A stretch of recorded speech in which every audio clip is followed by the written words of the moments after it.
Mga estudyante sa syudad sang Iloilo balik eskwela na pagkatapos sang duha ka adlaw nga suspensyon sang klase. Bangod sa malain nga tiyempo. Pila ka estudyante naghingagaw sa pagpa-enroll, kakulang sang classrooms, problema gihapon sang pila ka mga eskwelahan. Ini ang gitutukan ni John Sala.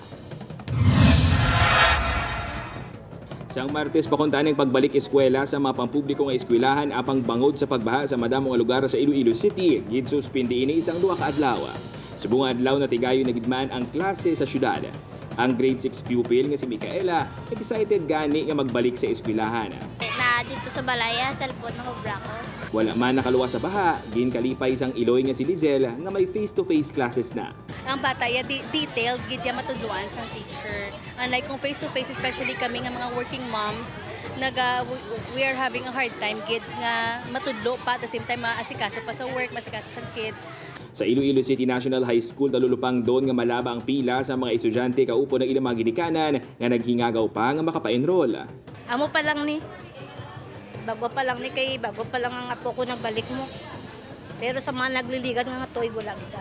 Si Nanay Zinaida, subong lang nakapa-enroll ang bata bangod isa man ang ilabalay sa mga ginsulod sang tubig baha. Masaga na iyang birth certificate, ang iyang mga card. Nagsululod gid sa balay ang tubig mas nga taas na kagin anan gid namon sang simento nga ang pertahan namon pun nag-awa lapaw gid ya. Sa nagligad nga school year masobra sa 8,000 ang enrollees ang Iloilo City High. Subong yara pa lang sa masobra 5,000 na nakapa-enroll apang kampante ang bulutuan nga malabot nila ang target subong ang school year. Bangod ginako lang sa mga classrooms may mga adjustments kay ginhimo ang eskwelahan. Ang senior high school kag special programs lang ang whole day ang klase. Regular classes namon ang shifting namon from grade 7 to grade 10.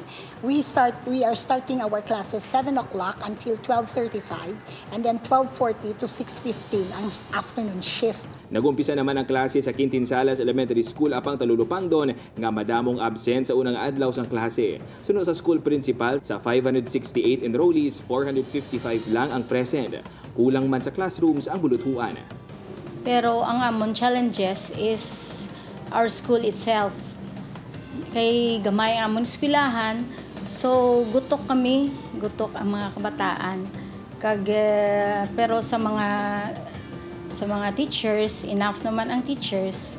Ang classrooms, we lack 5 classrooms. Sa Balantang Elementary School, temporaryo nga nag-shift sa modular learning ang mga estudyante subong adlaw.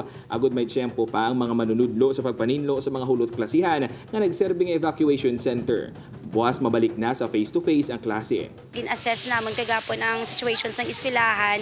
Hindi pa siya safe para sa mga kabataan. Kay sa front school namon medyo taas pa ang tubig and at the same time diri sa back portion sang school.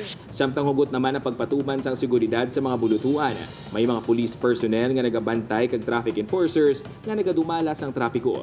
Nag-augment man ang mga personnel sang LTO-6 agud magchekyar sa mga nagabiyahe nga salakyan. Upod kay Cirilo Duque, John Sala. 1 Western Visayas.